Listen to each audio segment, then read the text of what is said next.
رحم الله من قرأ الفاتحة.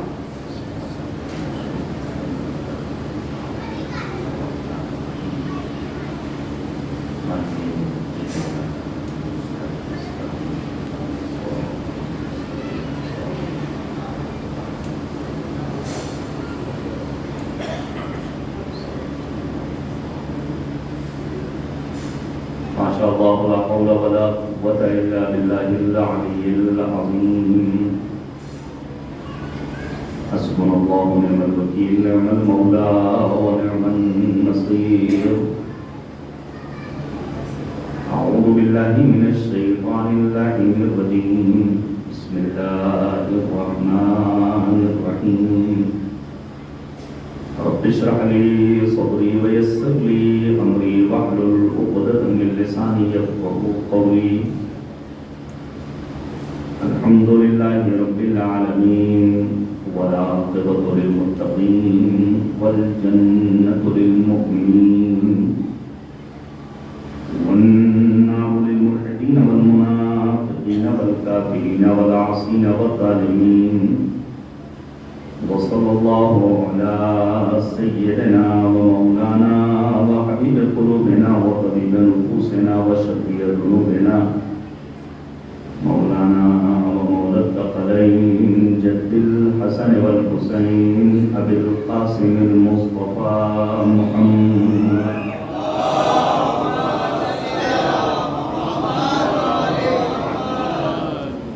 وعلى آله الأطيبين الأنجلين الأطهرين الأكرمين المعصومين المظلومين المنتقلين المنتجبين، لا سيما بقية الله الأعظم في الأرضين، روحي وأرواح العالمين لتراب مقتله الفداء، واللعنة الدائمة الباقية على أعدائهم مذمومين من الآن إلى يوم الدين وبعد يوم الدين.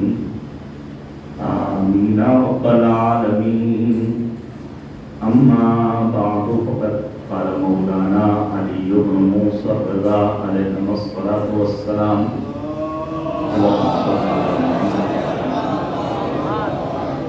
رحم الله عبدا أحيا أمرنا، قيل وكيف يحيي أمركم؟ فقال: أن يتعلم علومنا ويعلمها الناس، فإن الناس لو علموا محاسن كلامنا لاتبعونا. صلوات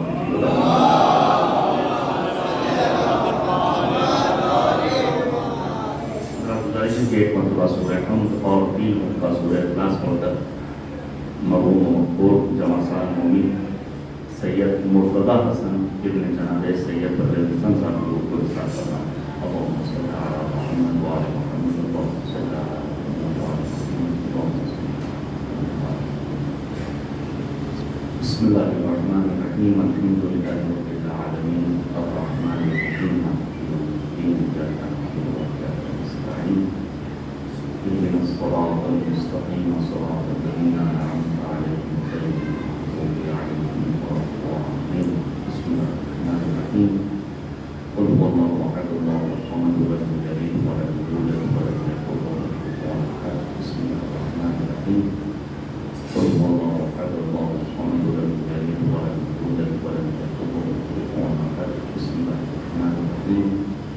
قل هو الله أحد الله الصمد لم يلد ولم يولد ولم يكن له أحد. صدق الله العظيم.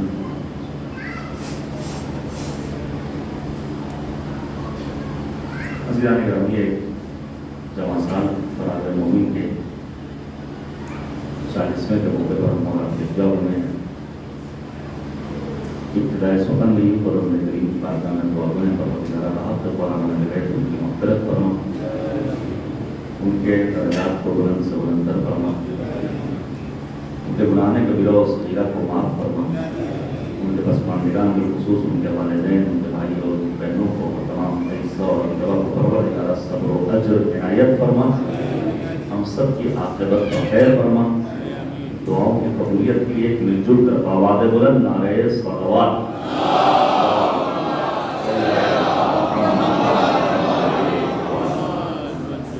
میں چند ایک معلومات پیش کرنا چاہتا ہوں. یہ تاریخیں نہایت اہمیت کی حامل ہیں. قرآن مجید کے سورہ مبارکہ توبہ میں اعلان قدرت ہے ان عدت الشہور عند اللہ 12 شہرا. اللہ کے نزدیک مہینوں کی تعداد 12 ہے. البتہ پروردگار عالم نے اسی آیت کریمہ میں اعلان کیا ہے کہ ان 12 مہینوں میں اللہ نے 4 مہینے حرام قرار کیے ہیں. سال کی بہت ساری قسمیں ہیں. سن 2026 عیسوی چل رہا ہے, 1405 ہجری شمسی چل رہا ہے, سن 1447 ہجری قمری چل رہا ہے. ہندو برادران کے اپنے ساتھ. ہمارا جو اسلامی کیلنڈر ہے اس کا آغاز ہوتا ہے ماہ محرم سے اور اس کا اختتام ہوتا ہے ماہ ذی الحجہ.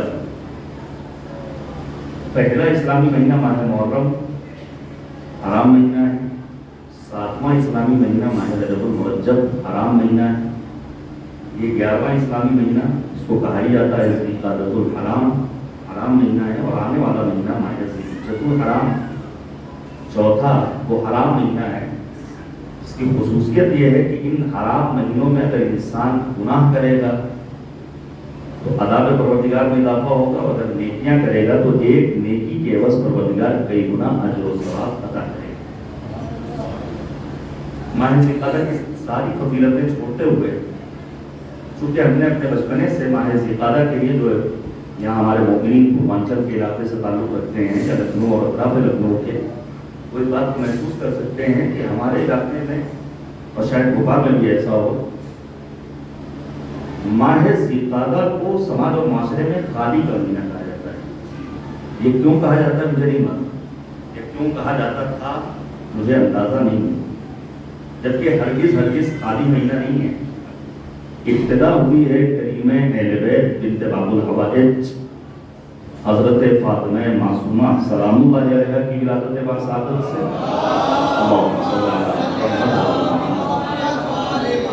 اور پھر 11 ذی القعدۃ الحرام روز ولادت ثامن الوجج غریب دوست معین الضعفاء قریب الغرباء عالم آل محمد حضرت امام علی رضا علیہ السلام.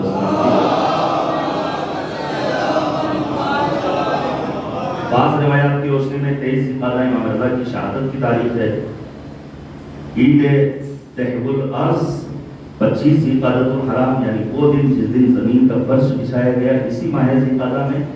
اور آخر ذی القعدہ میں ہمارے اور آپ کے نویں امام حضرت امام محمد تقی جواد علیہ السلام. ان ساری مناسبات میں چونکہ کریم اہل بیت اور جناب امام رضا کا تذکرہ کرنا ہے, لہذا میں نے امام رضا کے ایک مشہور معروف فطرے کو سرنامہ سخن قرار دیا, جہاں مولا کا فرمان ہے رحم اللہ عبدا احیا امرنا. خدا کی رحمت اس بندے کے شامل حال ہو جو ہمارے امر کو زندہ کرے.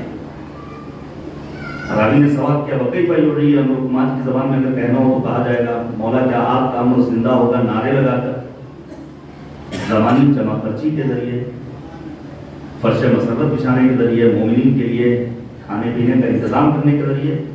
اب اصل دہروی نے سوال کیا آپ کا امر زندہ کیسے ہوگا؟ امام جواب دیتے ہیں کہ انسان ہمارے علوم کو سیکھے اور دوسروں کو سکھائے. پھر اس کے بعد مولا فرماتے ہیں فَإِنَّ النَّاسَ لَوْ عَلِمُوا مَحَاسِنَ كَلَامَنَا لَاتَّبَعُونَا. اگر لوگوں کو ہمارے کلام کی زیبائی کا علم ہو جائے تو لوگ خود بخود ہماری طرف کھنچتے ہوئے نظر آئیں گے. پھر وہاں انبیاء کو ٹارگٹ کرنے کی ضرورت نہیں پڑے گی.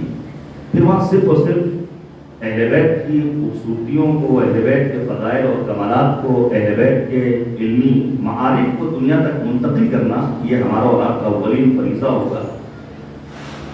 اور ہم موجودہ دور میں الحمدللہ رب العالمین بالخصوص رہبر انقلاب کی شہادت کے بعد وہ منظر اپنی نگاہوں سے دیکھ رہے ہیں اور ہم میں سے ہر انسان محسوس کر رہا ہے کہ کس تیزی سے دنیا نے رنگ بدلا ہے اور لوگ حقائق سے آشنا ہو رہے ہیں.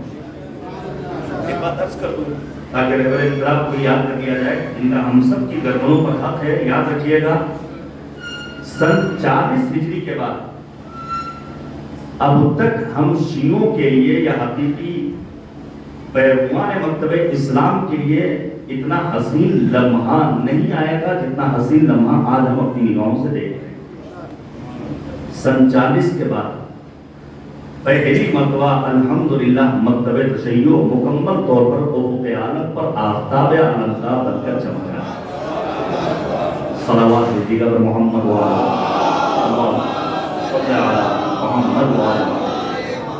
میں سلام کرتا ہوں بھوپال کے مومنین کو، بھوپال کے مسلمین کو، بھوپال کے ذمہ داران قوم کو، جنہوں نے شاندار پروگرام کیا رہبر انقلاب کے نمائندے کو اپنی بستی اور اپنی سرزمین پر بلا کر۔ یہ رہبر کی شہادت اب وقت نہیں ہے کہ میں رہبر انقلاب کے سلسلے میں بہت زیادہ باتیں بیان کروں، لیکن ایک بات ضرور کہنا چاہوں گا، شہادت کی 2 قسمیں ہیں۔ شہادت یا افتخاری ہے یا شہادت اختیاری ہے۔ اگر ایک مجاہد راہ خدا میں جا کر جامع شہادت نوش کر لے تو یہ اس کے لیے باعث فخر، مایہ افتخار، لیکن رہبر انقلاب کی شہادت میں اور دنیا کے دیگر شہداء کی شہادت میں فرق یہ ہے کہ رہبر انقلاب کی شہادت افتخاری نہیں تھی بلکہ اختیاری تھی۔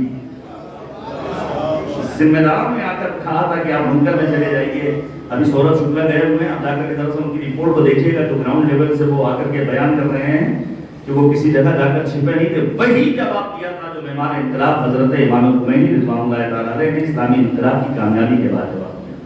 سنیے گا کہ نخوت خنجر و شمشیر مٹاتا ہے شہید، صبر کی شان زمانے کو دکھاتا ہے شہید، تخت اور تاج کو ٹھوکر میں اڑاتا ہے شہید، اپنے زخموں کی قبا اوڑھ کے آتا ہے شہید، زخم کھاتا ہے کہ معیار نظر اونچا ہو، سر کٹاتا ہے کہ اسلام کا سر اونچا۔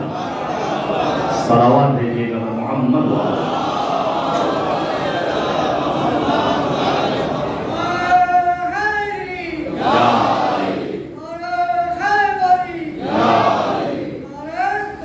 اللہم صلی علی محمد وعلی محمد وعجل فرجہ۔ اب توجہ کیجئے گا زنان اکرامی، ہمیں اس مجلس میں کیوں شرکت کرنی ہے؟ صرف اور صرف بھائی مصطفیٰ کو اپنا چہرہ نہیں دکھانا ہے کہ ان کے جوان بھائی کا انتقال ہو گیا لہذا ان کے غم میں شریک ہونا ہے، وہ بھی ضروری ہے، لیکن عموماً جب ہم اور آپ فرش غم تک جاتے ہیں کسی مجلس کا رنگین پوسٹر دیکھنے کے بعد تو چند جذبے شامل ہوتے ہیں۔ پہلا جذبہ یہ ہوتا ہے کہ چونکہ محلے کا مسئلہ ہے لہذا جانا پڑے گا۔ کبھی ہمارے ذہن میں یہ آتا ہے کہ اگر ہم نہیں جائیں گے تو ہمارے یہاں کون آئے گا۔ کبھی جذبہ یہ ہوتا ہے چونکہ وہ ہمارے یہاں شریک مجلس ہوئے تھے لہذا ہمیں جانا ہے، اور کبھی اس سے آگے کی منزل ہوتی ہے۔ وہ منزل کیا ہوتی ہے؟ چونکہ ماشاءاللہ نظر مولا کا اہتمام ہے لہذا مجلس میں بھی شریک بولیں گے اور ساتھ ساتھ کچھ مولا کے نام پر تبرک بھی نصیب ہو جائے گا۔ میں اس کا مخالف نہیں ہوں، لیکن جلدی سے آپ سنیے گا اصل مقصد کیا ہے مجلسوں میں شرکت کا۔ پہلا ہدف جو مجلسوں میں شرکت کا ہے وہ کیا ہے؟ وہ ہے عقل کی پختگی۔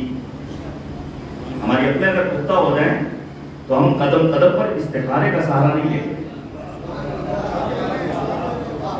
شاہ حسین صاحب ہمارے بڑے بھائی ہیں، تشریف فرمائیں۔ 2 چیزوں کی وجہ سے ہم ملکیوں سے لوگ زیادہ رابطہ کرتے ہیں۔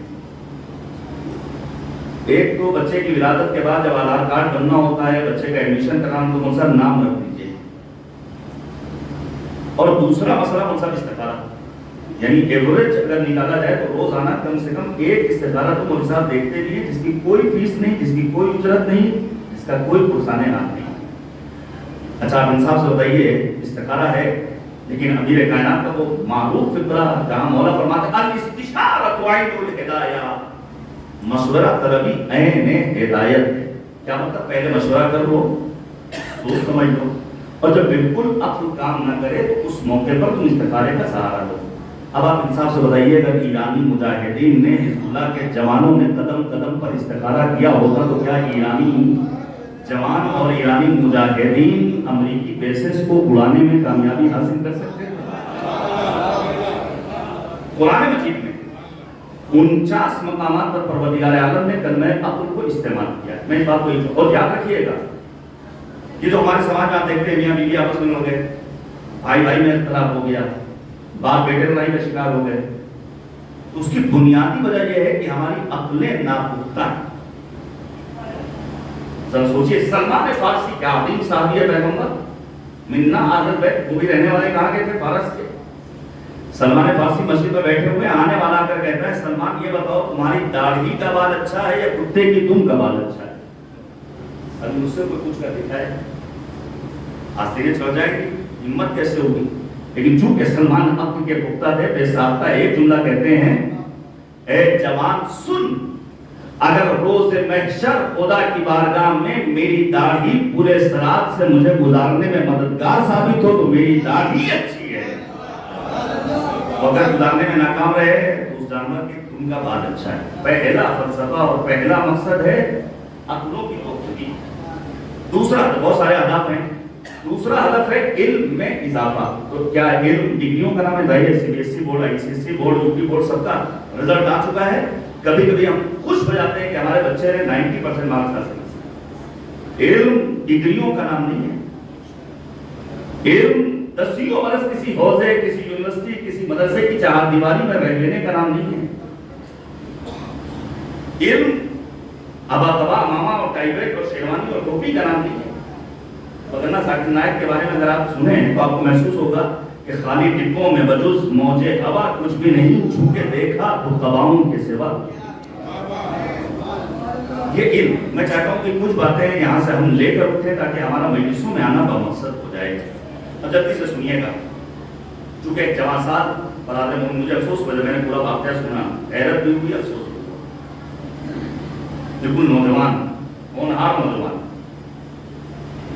کم ہوتے ہیں سماج اور معاشرے میں ایسے افراد جو آنے کے بعد مائک سنبھالنے اور ضرورت ہو تو نوحانی بھی کرنے، ضرورت ہو تو ضرورت مندوں کی حاجت روائی کے لیے بھی آگے بڑھتے ہیں۔ بھائی اچھی سروس، سیٹل زندگی، لیکن اس کے باوجود ذرا سوچنا چاہیے کہ آخر کون سے ایسے حادثات رونما ہوئے جس نے اس جوان کو موت کی آغوش میں جانے پر مجبور کیا۔ میں ایک بات عرض کر دوں، یہ سماج میں بڑھتا ہوا ڈپریشن، یہ سوسائڈ کیسز میں اضافہ، یہ اسٹریس، یہ کیوں بڑھ گیا ہے؟ اچھا آپ انصاف سے بتائیے، اسٹریس ہونا چاہیے کہ نہیں ہونا چاہیے؟ ہونا چاہیے بھائی، اللہ نے ہماری اور آپ کی فطرت میں اسٹریس رکھا ہے۔ اگر میں اسٹریس نہ لیتا کہ مجھے بھوپال جانا ہے تو میں کیا وقت پر ٹرین پکڑ سکتا تھا؟ اگر ایک دکاندار اسٹریس نہ لے تو کیا وقت پر دکان کا شٹر کھول سکتا ہے؟ کوئی انسان اپنے آفس پر وقت پہنچ سکتا ہے؟ لیکن سوچنا یہ ہے کہ آخر یہ اسٹریس کب ڈینجرس ہو جاتا ہے اور انسان کے لیے ہانیکارک اور نقصان دہ ہو جاتا ہے۔ اسی اسٹریس سے بچنے کے لیے جو انسان کے لیے جان لیوا ثابت ہو سکتا ہے، ہمارے اور آپ کے 8ویں امام حضرت امام علی رضا علیہ السلام، امام رضا فرماتے ہیں کہ اگر اپنے آپ کو آج کی زبان میں اسٹریس سے محفوظ رکھنا ہے تو روزانہ کم سے کم 100 قرآن مجید کی آیات کی تلاوت کرو۔ ہم کتنا پڑھتے ہیں؟ میں عرض کروں گا برادر عزیز سے، آپ نے پرچے پہ تو لکھا کہ قرآن خوانی اتنے بجے، لیکن قرآن خوانی کتنی ہوئی؟ میں نے تو اپنے حصے کا پڑھ دیا کہ قرآن خوانی کیا مردوں کے لیے؟ اچھا مردوں کے لیے پڑھنا ایک بہانہ ہوتا تھا، ہم اس سے بھی دور ہوتے جا رہے ہیں۔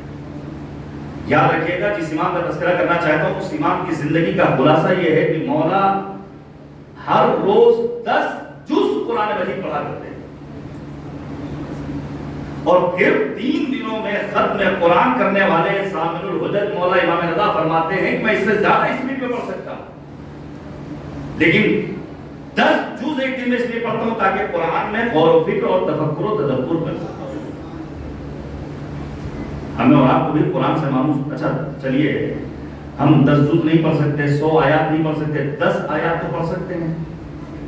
ریورنڈ کلارک کی شہادت کس موقع پر ہوئی ہے؟ جو آپ کے فرزند ارجمن، وقت کے ولی فقیہ رہبر انقلاب حضرت آیت اللہ سید مجتبی خامنئی حفظہ اللہ کا پیغام آیا۔ اس میں کیا ہے کہ میرے بابا کی شہادت اس وقت ہوئی ہے جب آپ ماہ مبارک رمضان میں تلاوت کلام اللہ میں مصروف تھے۔ ذرا سنیے گا، یہ ڈاکٹر عظیم امروی کے مسدس کے چند بند کہ قرآن کتنی عظیم کتاب ہے، حق و باطل کی ہے تفریق بھی، فرقان بھی ہے، اس میں اثبات و دلائل بھی ہیں، برہان بھی ہے، اس کی تدوین ہوئی اس لیے قرآن بھی ہے، دین و دنیا کے ہر ایک علم کا عنوان بھی ہے، کام آتا ہے مرض میں تو شفا کہتے ہیں، ہے ہدایت کا یہ ساما تو خدا کہتے ہیں۔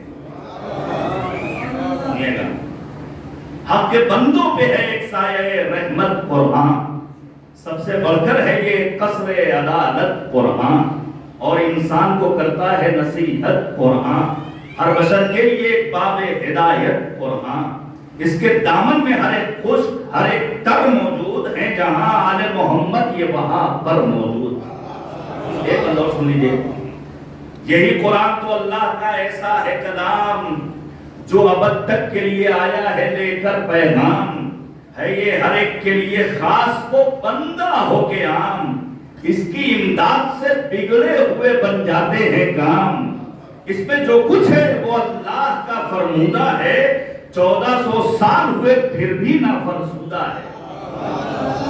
کوئی مسلمان جو کہتے ہیں کہ قرآن مجید 14 صدیوں سے پڑھا جانا بوسیدہ ہو گیا، کہنگی کے آثار، یہی تو امتیاز ہے قرآن مجید اور تذکرہ سید الشہداء ابو عبداللہ الحسین میں، نہ قرآن مجید میں کہنگی کے آثار نظر آئے، نہ ذکر فضائل و مصائب سید الشہداء میں کہنگی کے آثار نظر آئے۔ دونوں اہل باطن کے لیے موت کا پیغام ہے، قرآن اور حسین کا پیغام ایک ہے، قرآن اور حسین کا ہر کام ایک ہے، آغاز ایک، دونوں کا انجام ایک ہے، اعجاز ایک، دونوں کا اکرام ایک ہے، دونوں کمال علم کے پیکر ہیں دوستو، دونوں ہی بوسہ گاہ پیغمبر ہیں۔ ذرا سنیے گا، چونکہ 40ویں مہینے سے لہذا موت کو ایک الگ زاویے سے میں آپ کے سامنے پیش کرتے کہ موت بہرحال ہم امیر کائنات کے چاہنے والوں کے لیے تو بہت اچھی بات ہے کہ امیر المومنین سے ملاقات کا ایک موقع موت فراہم کرتی ہے، لیکن موت کی سختی کو پروردگار نے سورہ قاف میں بیان کیا۔ میں گزارش کروں گا جن آیات کو بیان کر رہا ہوں نوٹ کر لیجئے، ایک سوال کروں ذرا سا جوان ہمارے جواب دیں گے، بزرگوں سے ہمارا سوال لیں گے۔ موبائل کس کس کے پاس ہے؟ جلدی سے، موبائل کس کس کے پاس ہے؟ ماشاءاللہ، یہاں سے وہاں تک۔ سوال، قلم کس کس کے پاس ہے؟ 1 2 3 4۔ اچھا بزرگوں نے بھی ہاتھ اٹھا دیا، چلیے 4 نہیں 5، یہ 400-500 کے مجمع میں 5 لوگوں کے پاس قلم ہے، موبائل سب کے پاس۔ ذرا سوچئے، ابتدائی آیت جو قلم پیغمبر پر نازل ہوئی کون سی ہے؟ سورہ علق، اقرأ باسم ربک الذی خلق، خلق الانسان من علق، اقرأ وربک الاکرم الذی علم بالقلم، علم الانسان ما لم یعلم۔ اس زمانے میں پروردگار عالم نے 1400 سال پہلے قرآن مجید کی آیات میں قلم کا تذکرہ کیا ہے، جب عرب سماج اور معاشرے میں شاعری کے اہم عناصر میں، یہ شام بھائی سمجھ سکتے ہیں، عورت، حسن، شباب، شراب، نیزہ، اسلحہ، یہ 5-7 چیزیں ہوتی تھی جن کے ارد گرد عرب کی شاعری گھومتی رہتی تھی۔ پروردگار عالم نے قرآن مجید کی ابتدائی آیات میں قلم کا تذکرہ کیا۔ کیوں بیان کر رہا ہوں؟ تاکہ ہماری جیب میں قلم رہے، حافظے پر بھروسہ نہ کریں اور فوراً نوٹ کر لیں مجھ صاحب جو آیت کریمہ کا ریفرنس دے رہے ہیں وہ صحیح بھی ہے یا غلط۔ سورہ قاف آیت نمبر 19، اعلان قدرت کیا ہے؟ قد جاءت سکرۃ الموت ذالک ما کنت منہ تحید، موت کی مدہوشی تم تک پہنچ چکی ہے، یہ وہی موت ہے جس سے تم ڈر رہے تھے، بھاگ رہے تھے۔ ہم میں سے کون ہے جو موت کی آغوش میں جانا چاہتا ہے؟ ابھی ہم میں سے کسی کو معلوم ہو جائے، مجھے معلوم ہو جائے، بھائی زید کو معلوم ہو جائے کہ 2 دن بعد ہمیں اس دنیا سے رخصت ہونا ہے، تو ہماری کیا کہتی ہے؟ تو 2 دن آنے کی نوبت ہی نہیں آئے گی۔ ذرا سنیے گا زندانے گرامی، یہ جو ہمارے یہاں کبھی کبھی غرور پیدا ہو جاتا ہے، تکبر پیدا ہو جاتا ہے، ہم گالا اونچا کر کے چلنے لگتے ہیں، ہم بزرگوں کو سلام نہیں کرتے، ہم علماء کا احترام نہیں کرتے، ہم علماء کے وقار کے قائل نہیں ہوتے، ہم بیوی بچوں کے حقوق ادا نہیں کرتے، خواتین اپنے شوہروں کے حقوق ادا نہیں کرتی۔ میں پیش کروں گا 2 طرفہ معاملہ ہے، جلدی سے سن لیجئے۔ اس کی ایک وجہ یہ ہے کہ ہم نے امیر المومنین کا فرمان نہیں سنا۔ ایک حدیث بعنوان تحفہ، مولا فرماتے ہیں مسکین ابن آدم، یہ انسان کتنا بیچارہ ہے۔ اچھا بیچارگی کی دلیل کیا ہے؟ مولا نے 5 چیزیں بیان کی، صرف ترجمے کیا تھا۔ پہلی چیز مولا فرماتے ہیں مکنون العلل، انسان کی بیچارگی کی پہلی دلیل یہ ہے کہ اللہ نے اس کے مرض کو اس سے پوشیدہ رکھا ہے۔ ہمارا اور آپ کا مرض ہمارے لیے کب واضح ہوتا ہے؟ جب بلڈ سیمپل پیتھولوجی جائے، وہاں سے رپورٹ آئے، ڈاکٹر صاحب دیکھیں، تب اتنی ساری دوا دے دو، پھر وہ زندگی بھر دوا ختم نہ ہو۔ اگر کوئی ڈاکٹر بیٹھا ہو اس سے معذرت کے ساتھ، ہمارا مرض ہم سے اللہ نے پوشیدہ رکھا ہے۔ اچھا بعض امراض تو پیتھولوجی میں جانے کے بعد واضح ہو جاتے ہیں، بی پی ہے، شوگر ہے، تھائرائیڈ ہے، جو نارمل آج کل ہمارے گھروں میں بیماریاں ہیں. بعض امراض وہ ہیں جو ہمارے دلوں میں پائے جاتے ہیں، وہ حسد، اناد، نفاق، کینہ، یہ امراض وہ ہیں جنہیں باطنی امراض کہا گیا ہے. مولا فرماتے ہیں مَعَطْبَحَ بِالْإِنسان باطنًا عَلِيلًا ظَاهِرًا جَمِيلًا. یہ انسان کتنا بدبخت اور بیچارہ ہے کہ اس کا ظاہر تو بڑا حسین ہے لیکن باطن اس کا بڑا گندا ہے. تو پہلی بیچارگی کی علامت کیا ہے کہ اللہ نے ہمارے مرض کو ہم سے پوشیدہ رکھا ہے. دوسری علامت کیا ہے؟ محفوظ العمل. فلاں صاحب بارے معلوم ہو گیا فلاں صاحب فلاں گناہ میں ملوث رہتے ہیں. اب ہم سوچتے ہیں ہم تو سماج کے سب سے پاکیزہ انسان ہیں. کاش وقت ہوتا تو میں صرف اور صرف گناہوں کے محفوظ رکھنے کے بارے میں، کیا صرف پروردگار عالم اگر ستار العیوب ہے تو ہمیں کیا کرنا ہے. اور یہ دعائے روشن کبھی ترجمے کے ساتھ جلدی سے سن لیجیے. یہ جو ہم کبھی بھی ناز کرتے ہیں ہم بہت بڑے نمازی ہیں، ہم بارش ہیں، ہم سے بڑا کوئی مومن نہیں ہے، اور کسی کی کوئی ایک خامی ہمیں پتہ چل جائے جب تک 10 لوگوں کے درمیان تذکرہ نہ کرتے سکون نہیں ملتا ہے. مولا فرماتے لو تکاشفتم لما تدافنتم. اگر تمہارے گناہوں کی فہرست منظر عام پر آ جائے تو میتیں سڑتی رہیں، کوئی تمہیں دفن کرنے والا نہیں ملے گا. سنیے، اللہ کی بارگاہ میں ہمارا ایک ایک عمل ریکارڈ ہو رہا ہے. یہاں CCTV کام کرے نہ کرے لیکن قرآن نے کہا لم یعلم بأن اللہ یرا. ہے کوئی ذات جو تمہیں دیکھ رہی ہے. امام خمینی کا فقرہ آپ کو ایرانی اسلامی کی دیواروں پر لکھا ہوا ملے گا جلی حرفوں میں اعلم محضر خدا. در محضر خدا معصیت نہ کری. یہ دنیا خدا کی نگاہوں کے سامنے ہے. خدا کی نگاہوں کے سامنے اپنے آپ کو گناہوں سے محفوظ رکھو. مولا فرماتے تیسری علامت انسان کی بیچارگی کی کیا ہے؟ مکتوم العجل. اللہ نے ہماری اور آپ کی موت کو ہم سے پوشیدہ رکھا ہے. کس کو کس حالت میں موت ہے نہیں معلوم. اس لیے ہر آن خدا کی بارگاہ میں دعا کرتے رہنا چاہیے اللہم انی اسألک ان تختم لی بالسعادہ. خدایا ابتدا تو اچھی ہو گئی، مومنہ ماں کی آبوں سے تربیت ملی، ایک عزادار گھرانے میں تم نے پیدا کر دیا، لیکن ابتدا کا اچھا ہونا کمال نہیں بلکہ کمال یہ ہے کہ انسان کی انتہا اچھی ہو جائے، بالکل ہور کی طرح.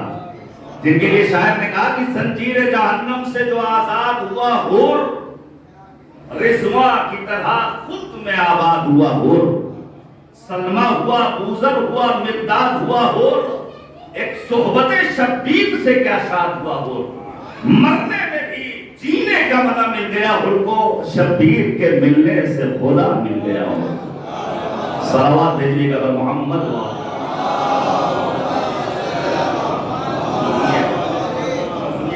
چوتھی علامت کیا ہے انسان کی بیچارگی کی؟ مولا فرماتے ہیں کہ اگر ایک مچھر کا ڈنک لگ جائے تو انسان برداشت، جو ہمارے آراؤ چلی رہتی ہے. ہمارے علاقے میں ایک اگربتی چلتی کمفرٹ کے نام سے. بعض جو سلیقہ مند گھرانے ہیں ان کے مچھردانیوں کا اتنا بڑا ہمارا وجود 80 85 90 کلو وزن اور اتنا سا مچھر، اس کی حیثیت کیا ہے؟ سنیے گا منصور دواریتی نے امام صادق سے اس موقع پر سوال کیا جب مولا کو ماد اللہ ذلیل کرنے کے لیے اپنے دربار میں بلایا. سنیے گا. اور ایک مکھی ہے جو بار بار منصور دواریتی کی ناک پر آ کر بیٹھ رہی ہے، کبھی ہٹاتا ہے کبھی اڑاتا ہے، پریشان ہو رہا ہے. ایک بندہ سوال کرتا ہے فرزند رسول یہ اللہ نے مکھی کیوں پیدا کی؟ کیا کہنا، کیا خوبصورت جواب دیا امام صادق نے. مولا فرماتے ہیں یہ مکھی اللہ نے اس لیے پیدا کی ہے تاکہ ظالموں کو ان کی اوقات بتائی جا سکے. ہاں ہونا چاہیے روح زمین پر کچھ ایسے مخلوقات بالکل ایرانیوں کی طرح. امریکہ اور اسرائیل اب تک دنیا میں سپر پاور، لیکن جو نیا مشرق وسطیٰ وجود میں آ رہا ہے اس نے دنیا کے نقشے پر کچھ اور ہی چیزیں پیدا کر دی. یاد رکھیے گا ایک جملہ کہہ رہا ہوں، یہاں برادران اہل سنت تشریف فرما ہے، یہ جملہ سنبھالیے گا بہت اہم ہے. ہم جیسوں کے لیے، انسانی سماج اور معاشرے کے لیے، مسلمانوں کے لیے، مکتب اسلام کے لیے، دنیا تشیع کے لیے، اہل بیت اطہار علیہم السلام کے مقدس بارگاہوں کے لیے اسرائیل کی وحشی گری اتنی خطرناک نہیں ہے جتنا عرب کی بزدلی خطرناک ہے. اچھا ابھی بھی ذرا سا اگر آپ ان کو استعمال کر لیں تو انہیں سمجھ میں آ جائے گا کہ واقعی میں حقیقت کہاں ہے، سچ کہاں ہے. شجاعت کہاں ہے، بہادری کہاں ہے، دلیری کہاں ہے؟ تو مچھر کو اللہ نے پیدا کیا کس لیے؟ تاکہ انسان کو اس کی اوقات بتائی جا سکے۔ اب جہاں تک لانا چاہتا تھا، پھر مولا فرماتے ہیں کہ انسان کی بے چارگی کی 5ویں علامت یہ ہے کہ اس کے پسینے سے بدبو آتی ہے۔ ہمارے اور آپ کے پسینے سے سنیے گا، نبی خاتم پیغمبر اعظم سرکار رسالت مآب حضرت محمد مصطفیٰ صلی اللہ علیہ وسلم، پیغمبر اعظم کی ولادت باسعادت کو 1500 سال کا عرصہ گزر رہا ہے۔ یہ آپ نے کوئی جشن کا اہتمام ہونا چاہیے۔ نبی اعظم کا تذکرہ اس شان و شوکت کے ساتھ جس کا تذکرہ قرآن نے کیا، اہل بیت نے کیا۔ ہمارے اور آپ کے پسینے سے بدبو آتی ہے۔ ذرا سا ظاہری شمائل جو امیر المؤمنین امیر کائنات نے نبی اعظم کے بیان کیے، مولا فرماتے ہیں کہ پیغمبر خاتم جس راستے سے گزر جاتے تھے وہ گلی 3 دنوں تک معطر رہتی تھی۔ نہیں، ابھی آگے سنیے، مولا امیر المؤمنین فرماتے ہیں کہ جب پیغمبر اعظم کے رخسار مبارک پر پسینے کا قطرہ آتا تھا تو اصحاب پیغمبر میں ہوڑ لگ جاتی تھی اس پسینے کے قطرے کو حاصل کرنے کے لیے۔ ذرا سنیے گا عزیزان گرامی، ہم اور آپ حدیث کے ساتھ مسلسل پڑھتے ہیں، سنتے ہیں، کیا سنتے ہیں اور پڑھتے ہیں؟ امام حسن آتے ہیں، یا امہ انی اشم عندک رائحۃ طیبہ۔ امام حسین آئے کیا فرماتے ہیں؟ یا امہ انی اشم عندک رائحۃ طیبہ۔ امیر المومنین کا فطرہ آپ کے ذہن میں محفوظ ہے، لیکن عزیزان گرامی، اہل سنت علماء نے ایک روایت لکھی ام المومنین عائشہ سے۔ وہ روایت کیا ہے؟ بس میں پیغمبر میں صدیقہ طاہرہ تشریف لا رہی ہیں، قام الیہا، دوڑ گئے استقبال کے لیے، اجلسہا مجلسہ، اپنی مسند پر بٹھایا، قبل الیہا، ہاتھوں کا بوسہ لیا، رحبہا، خوش آمدید کہا۔ جیسے ہی ام المومنین عائشہ نے یہ منظر دیکھا، فوراً سوال کیا، یا رسول اللہ کیا واقعی آپ فاطمہ کو اتنا چاہتے ہیں؟ جواب سنیے گا عزیزان گرامی، جیسے ہی پیغمبر سے سوال کیا، یا رسول اللہ کیا آپ فاطمہ سے اتنی زیادہ محبت کرتے ہیں؟ جانے قربان، نبی خاتم فرماتے ہیں، یا عائشہ کل مشتقت برائحۃ الجنہ، اے عائشہ میں جب کبھی جنت کی خوشبو کا مشتاق ہوتا ہوں اپنی بیٹی فاطمہ کو سن لیتا ہوں۔ میں جملہ ثبوت کر رہا ہوں، دنیا کے مسلمان جس پیغمبر کی خوشبو سے اپنے مشام جاں کو معطر کریں اسے محمد مصطفیٰ کہتے ہیں، اور خود پیغمبر جس ذات سے اپنی ذات کو منور و معطر کرے اسے فاطمہ الزہرا ہے۔ صلوات بھیجیے گا محمد و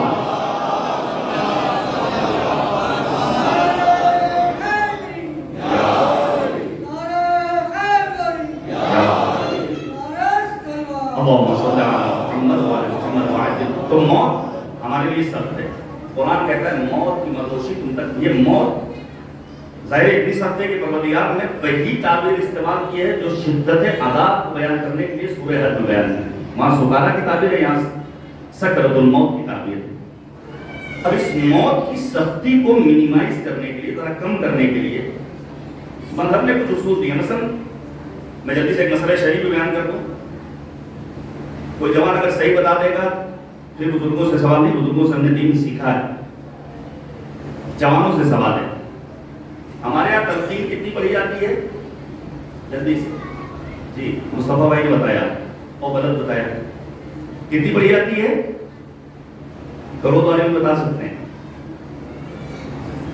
عموماً ہمارے یہاں تلقین 2 عدد پڑھی جاتی ہے۔ آپ سر بھائی 2 پڑھی جاتی ہے نا، ایک قبر پہ لگانے کے بعد اور دوسرے مومنین کے چلے جانے کے بعد۔ لیکن مذہب کیا کہتے ہیں؟ سنیے گا، یہ مسئلہ شرعی ہے، محفوظ کر لیا اپنے ذہنوں میں۔ مذہب کہتا ہے کہ تلقین 3 مرتبہ پڑھنا چاہیے، 1 مرتبہ ہم نہیں پڑھتے۔ کب؟ جب ہمارا مریض حالت احتضار میں ہوتا ہے تو ہم پینک ہو جاتے ہیں، ہم رونے لگتے ہیں، ہم آہوزاریوں کے لیے اوقات میں مصروف ہو جاتے ہیں، ہم دیگر لوازمات میں لگ جاتے ہیں، جبکہ مستحب ہے اس وقت تلقین پڑھنا جب انسان حالت احتضار یعنی جانکنی کے عالم میں ہو۔ کلمات فرج، لا الہ الا اللہ الحلیم الکریم، لا الہ الا اللہ العلی العظیم، سبحان اللہ رب السماوات السبع ورب الارضین السبع وما فیہن وما بینہن رب العرش العظیم والحمد للہ رب العالمین کا بار بار پڑھنا۔ اسی طرح بعض سوروں کی تلاوت، کچھ چیزیں واجب ہیں، پہلی چیز جو واجب ہے وہ ہے غسل. اچھا غسل بھی میڈ ان اسرائیل، صابن سے نہیں، نیچرل چیز سے، آب سدر، آب کافور، آب خالص. پھر غنوت بھی نیچرل خوشبودار ہونا چاہیے، اس کے اپنے مستحبات. پھر اس کے بعد کفن میں بھی اللہ نے کیا انتظام کیا. اس کے بعد کی منزل کیا ہے؟ اس کے بعد کی منزل ہے نماز جنازہ. نماز جنازہ میں تکبیریں کتنی ہیں؟ 5 تکبیریں. 7 ہو سکتی تھی، 4 ہو سکتی تھی، پروردگارا یہ 5 کیوں ہے؟ ادب نہیں. خود پیغمبر سہارا دے یہ 5 تکبیریں اس لیے ہیں تاکہ مرنے والے کے بارے میں خدا کی بارگاہ میں گواہی دی جا سکے. پروردگارا مرنے والا وہ ہے جو پنجتن پاک کا چاہنے والا. اچھا اس کے بعد اب جب ذرا سا اب دور آ چکا ہے کہ آپ فوقیہ کہیے بھائی ہم مسلمان ہیں، کیا ہوگا؟ سعودی سے واپس بھیج دیا جائے گا، دبئی سے واپس بھیج دیا جائے گا، یہی تو ہوگا نا. اس سے زیادہ تو کچھ نہیں ہوگا. تھوڑا سا مالی اعتبار سے متاثر ہوں گے، لیکن رازق نہ سعودی ہے، نہ دبئی ہے، نہ قطر ہے، نہ بحرین ہے، نہ کویت ہے. رازق تو کریم پروردگار ہے. سینہ چوڑا کر کے کہیے کہ ہم کربلا والے ہیں. فخریہ کہیے کہ ہم امیر کائنات، امیر المومنین کے چاہنے والے ہیں. یہ دور معاویہ کے دور سے زیادہ سخت دور نہیں ہے. یہ دور تشیع کے عروج کا دور ہے. یاد رکھیے گا موجودہ دور میں بعض افراد اپنے آپ کو مسلمان کہتے ہوئے شرماتے ہیں، گھبراتے ہیں، کتراتے ہیں. نہیں، میں ایک مسئلہ بیان کر رہا ہوں. ہمارے یہاں دفن کے اپنے کانسیپٹ کو کلیئر کیا گیا. اچھا ہم کہاں رہتے ہیں؟ ہندوستان میں، سرزمین ہزار آئین. یہاں ہزاروں زبانیں بولی جاتی ہیں، کتنے آئین اور مذاہب اور دھرم پائے جاتے ہیں. پھر دنیا بھر میں کتنے ادیان اور دھرم ہیں اور مذاہب اور مکاتب فکر ہیں. آپ کو حیرت ہوگی حضور والا، بعض ادیان اور دھرم وہ ہیں جہاں مرنے والے کی ڈیڈ باڈی کو پہاڑ کی چوٹیوں پر رکھا جاتا ہے. کس لیے؟ تاکہ گیدڑ آئے اور اسے کھائے.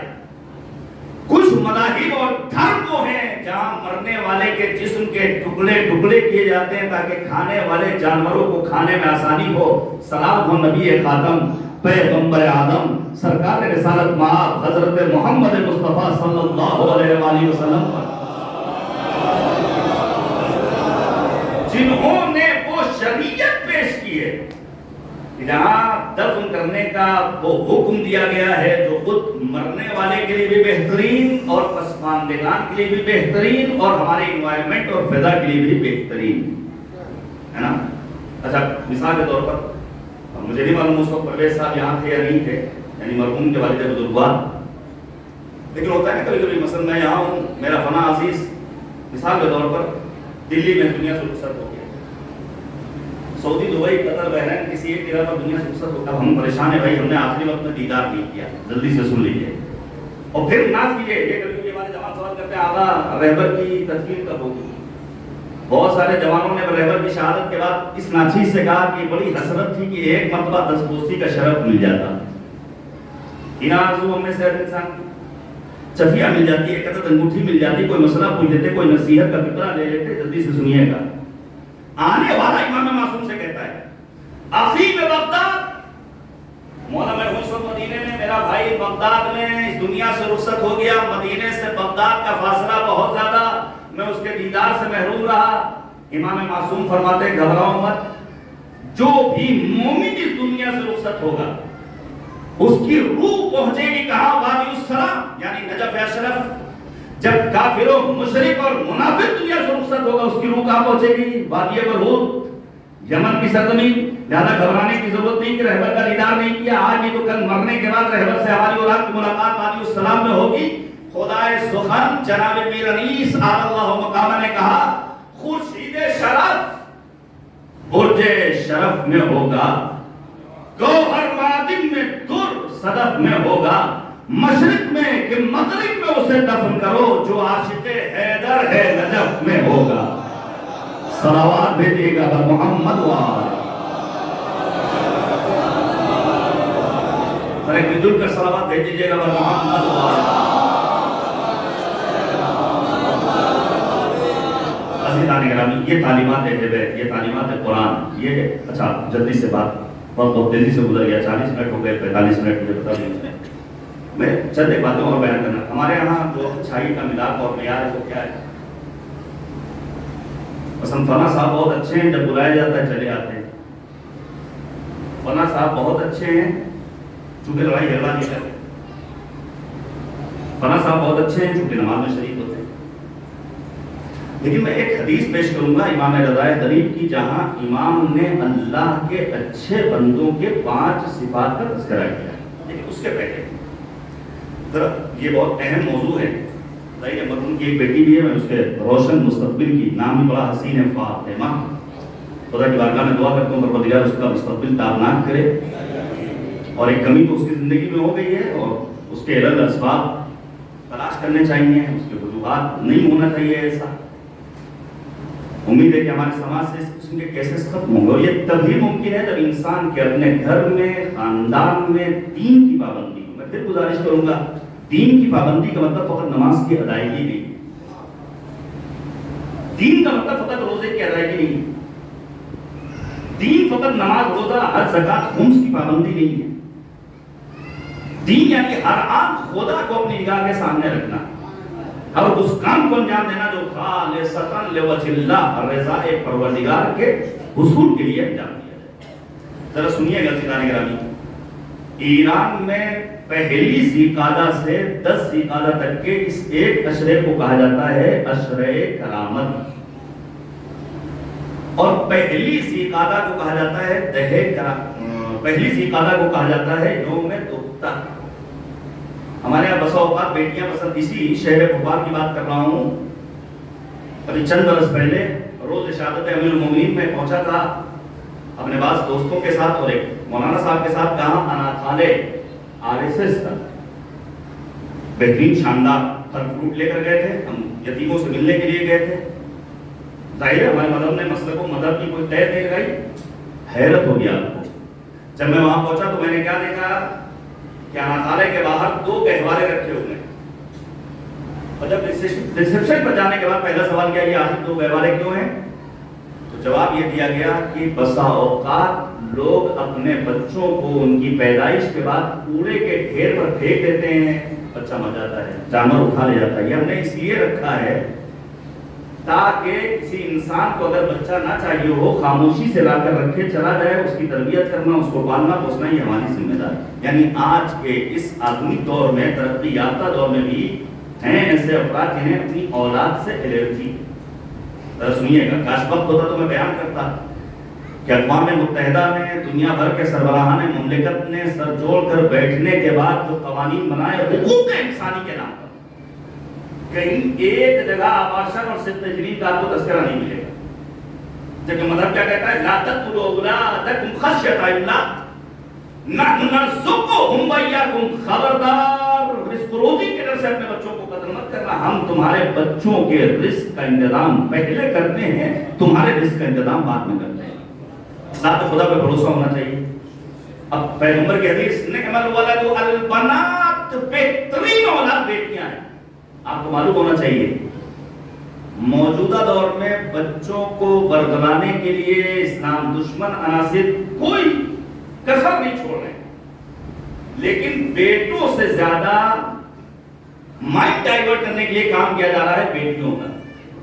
کاش میں اپنی بات آپ تک منتقل کر لے جاؤں. اینیمیشن، کارٹونز، فلمیں، یہ جتنی چیزیں ہیں الیکٹرانک میڈیا کے ذریعے، پرنٹ میڈیا کے ذریعے، سارا فوکس اس طرح کیا جا رہا ہے کہ کسی طرح انسانی سماج اور معاشرے میں لڑکیوں کو باغی بنایا جائے، لڑکوں کو بہکانے کا کام کیا جا رہا ہے. لیکن اس سے زیادہ کام کس پر ہو رہا ہے؟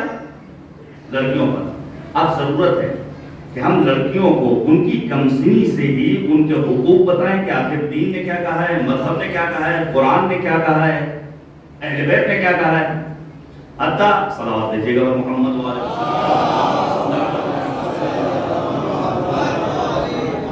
جو علماء سر کا تاج ہیں وہ تو ایک اور صلوات دیجیے گا محمد. تو لڑکیوں کو باقی بنانے کے لیے کام کیا جا رہا ہے. ہمیں بچپنے سے اپنی بچیوں کو فٹ کرانا ہوگا کہ ہمارے مذہب کی خوبصورتی یہ ہے. پیغمبر نے فرمایا خواتین ریحانہ ہے. وہ کیا تعبیر ہے، جلدی سنیے گا. لیکن کبھی کبھی میں ایک صاحب کو جانتا ہوں جن کے یہاں 4 پوتیاں ہو گئی، اب صرف اس لیے کہ پوتا نہیں تھا، وہ اپنی بہو کو تانا دیتے تھے کہ اب ہمیں لگتا ہے کہ اپنے بیٹے کی دوسری شادی کرنی پڑے گی تاکہ ایک پوتا آ جائے. یعنی ابھی بھی ہم کب جی رہے ہیں؟ 1400 سال پہلے. آنے والا آ کر کہتا تھا میں اپنے قبیلے کا بڑا معزز انسان ہوں. کیوں؟ 9 بیٹیاں اللہ نے دی، سب کو مار ڈالا. اتہ وہ جسارت آمیز لہجے میں کہتا ہے کہ اس میں سے ایک جوان ہو کر چیخ چیخ کر کہے کہ بابا مجھے بچا لو. پیغمبر نے کہا من لا یرحم لا یرحم، جو دوسروں پر رحم نہیں کر سکتا وہ قابل رحم نہیں ہے. اچھا پڑھیے قرآن مجید. قرآن مجید میں پروردگار عالم نے چند بیٹیوں کا خصوصیت کے ساتھ تذکرہ کیا ہے. مثلا جناب شعیب کی بیٹی کا تذکرہ سورہ قصص آیت نمبر 25. مالک کہتا ہے کیوں تذکرہ کیا ہے کہ جناب شعیب کی بیٹی وہ ہے جب روئے زمین پر چلتی تھی تو حیا کے ساتھ چلتی. اب وقت نہیں ہے کہ حیا اور شرم کے درمیان میں فرق واضح کر سکوں، لیکن بس اتنا سمجھ لیجئے اردو زبان میں اتنی گنجائش نہیں کہ حیا کے معنی کو بطور معطی آپ تک پہنچا سکے. ہمارے یہاں عموماً لوگ سمجھتے ہیں حیا یعنی شرم، شرم یعنی حیا، جبکہ شرم ایک اضطراری عمل ہے، حیا ایک اختیاری عمل ہے. کیا مطلب؟ سوال کتنا بڑا مجمع ہے. ہم میں سے کوئی مرد اگر اپنے بیڈ روم میں ننگا سونا چاہے تو کیا کوئی حرام کام ہے؟ اگر کوئی جوان اپنی گلی محلے میں شاہراہ پر مین روڈ پر کیپری پہن کر سینڈو بنیان پہن کر نکلنا چاہے کیا حرام ہے؟ اگر کوئی خاتون کسی گرلز ہاسٹل میں ہے تعلیم حاصل کرنے کی شارٹ پہن لے اسکرٹ پہن لے تو کیا اس نے کوئی حرام کام کیا؟ لیکن یاد رکھیے گا جناب شعیب کی بیٹی کا تذکرہ قرآن اس لیے کرتا ہے کیونکہ وہ روئے زمین پر حیا کے ساتھ چلتی تھی. یعنی کہنے کا مطلب یہ ہے پروردگار عالم کا جواب یہ آئے گا فلو یہ کہ حرام نہیں ہے لیکن تم ایسا کام انجام دو جو تمہاری انسانیت کے شایان شان. کبھی ہمارا لباس ہمارے بچوں کی تربیت پر اثر انداز ہوتا ہے. دوسری بیٹی جس کا تذکرہ قرآن نے کیا وہ کون ہے؟ مریم بنت عمران.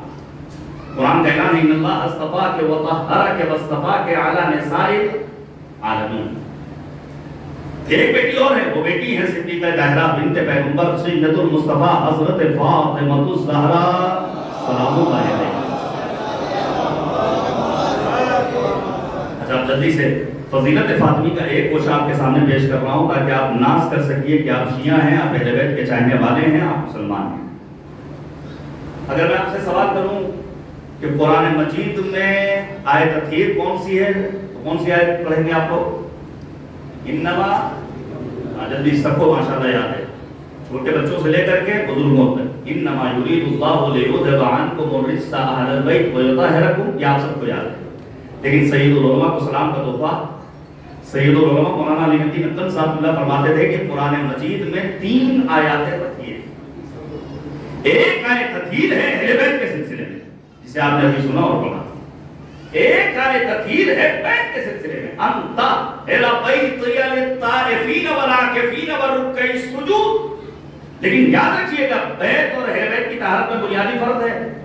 بیت کی طہارت کے بعد اس میں بت آ گئے، لیکن اہل بیت کی طہارت کی ضمانت مالک نے ایسے لی ہے کہ رہتی دنیا تک کوئی ان کے دامن پر گناہ کا دبا نہیں نکال سکتا. لیکن پھر سید العلماء کہتے ہیں ایک آیت تطہیر اور ہے، وہ آیت تطہیر ہے جناب مریم کے لیے.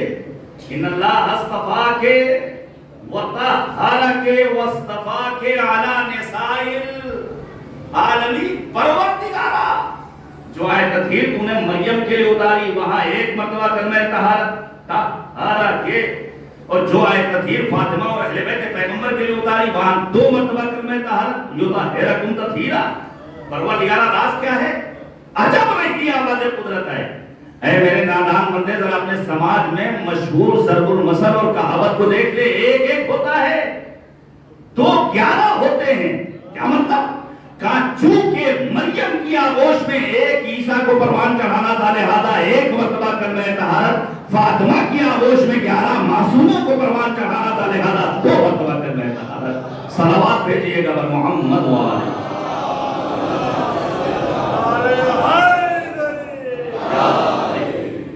سنیے گا جناب معصومہ کی زیارت، کاش اگر آپ نے ابھی تک زیارت نہیں پڑھی ہے تو پڑھ لیجیے. خدا ہم سب کو توفیق نصیب کرے زیارت جناب معصومہ کی. ہم پہنچے شہر قم، کیا باعظمت خاتون ہے.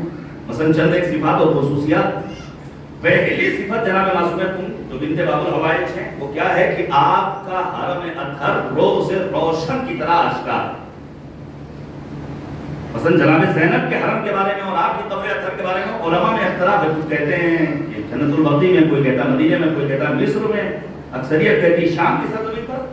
لیکن جناب معصوم کی قبر اطہر کے سلسلے میں تمام علماء نے لکھا ہے کہ آپ کی قبر کہاں ہے؟ شہر مقدس قم. 4 معصوم ائمہ نے آپ کی زیارت کو جنت کے حصول کا ذریعہ قرار دیا. امام صادق، امام کاظم، امام رضا اور امام محمد تقی جواد علیہ السلام.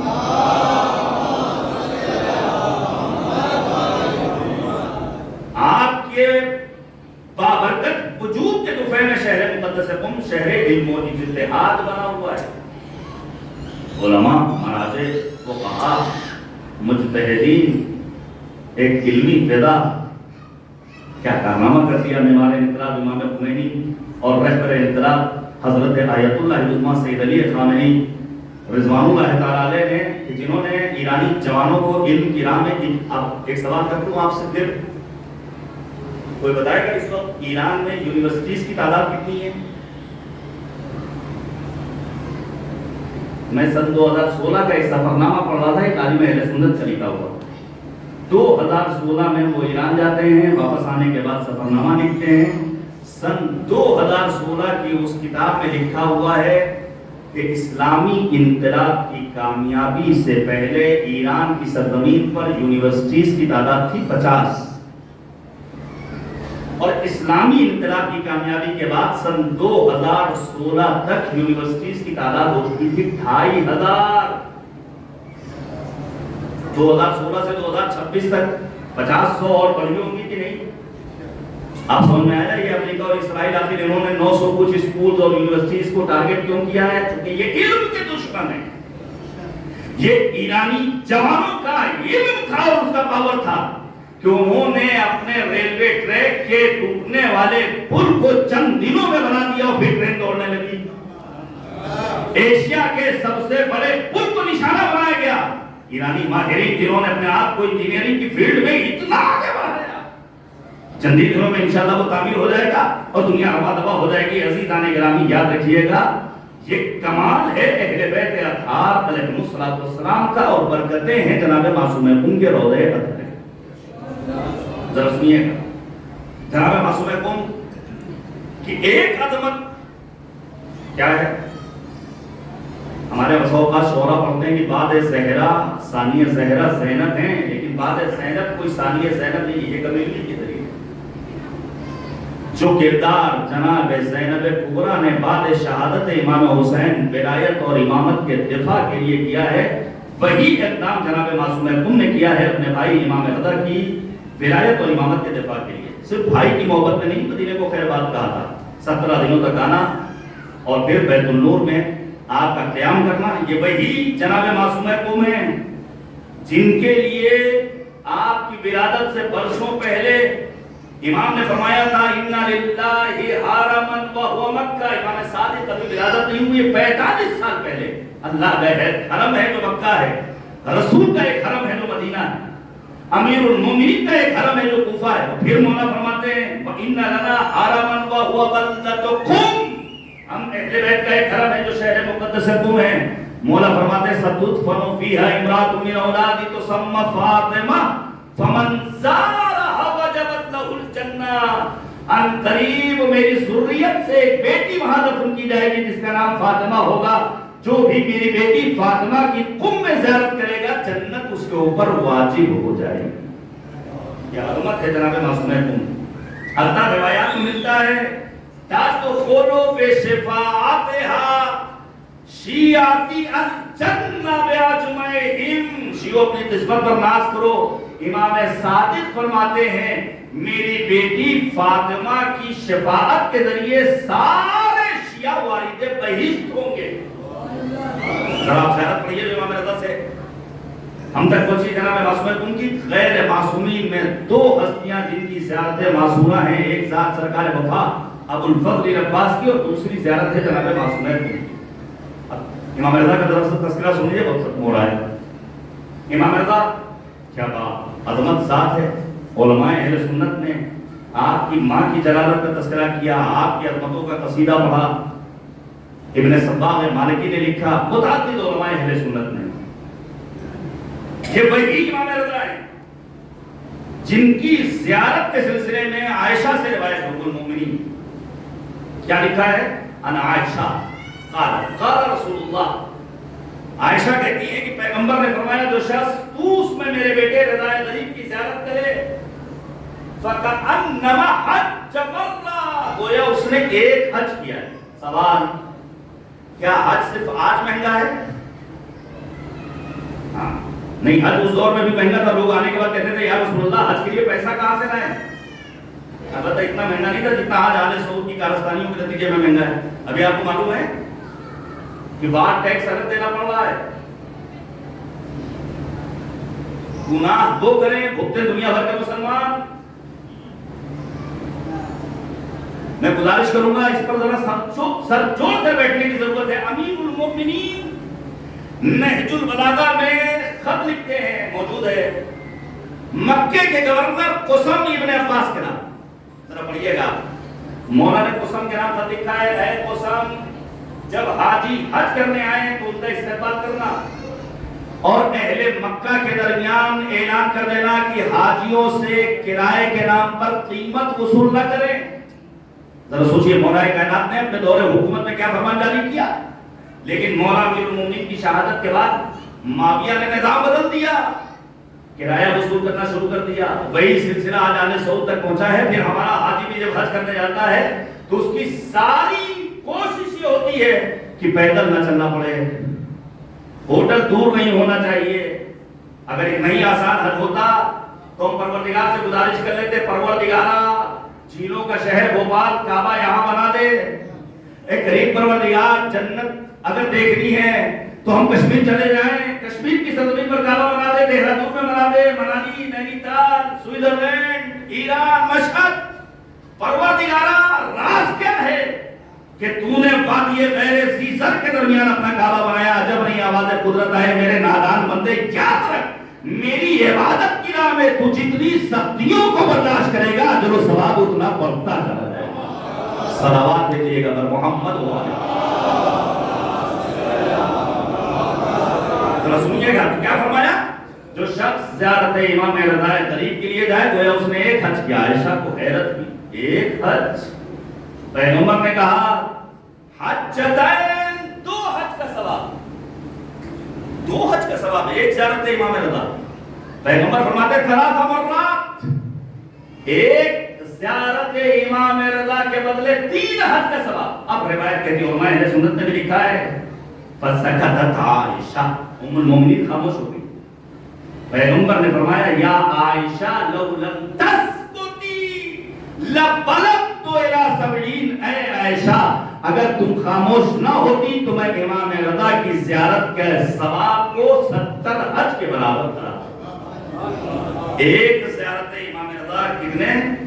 70 حج. یعقوب کا ہے نواز رب جناب ڈاکٹر صاحب آدمی نے کیسے کہہ دوں کہ فقط شاہ خراسان ہیں آپ، ہر زمین آپ کی ہے، دین کے سلطان ہیں آپ، آیتیں کہتی ہیں خود بولتا قرآن ہے آپ، اے رضا مرضی معبود کی پہچان ہے آپ. جب ولی ہے تو بنے حق کا عالم کھول دیا آپ نے، تخت خلافت کا بھرم کھول دیا. لوگ ان کو بھی شہ اقتا کشا کہنے لگے، علم دیکھا تو امام فقہا کہنے لگے، فضل دیکھا تو معین الضعفاء کہنے لگے، صبر دیکھا تو غریب الغرباء کہنے لگے. کر دیا بزم ستمگر کو تو ہو بالا دیکھو، 8ویں شمع امامت کا اجالا دیکھو. سنیے گا، خود غریب الغرباء اور غرباء کے محسن پڑ گیا ان کا لقب حضرت ضامن بے گناہوں کی ضمانت میں گزر جاتا تھا دن. کہتا ہے بازوئے مومن پہ امام ضامن، مٹ گیا دہر سے ہر عہد جفا کا سکہ، اب بھی چلتا ہے زمانے میں رضا کا سکہ. صلوات بھیجیے گا بر محمد وعلیہ.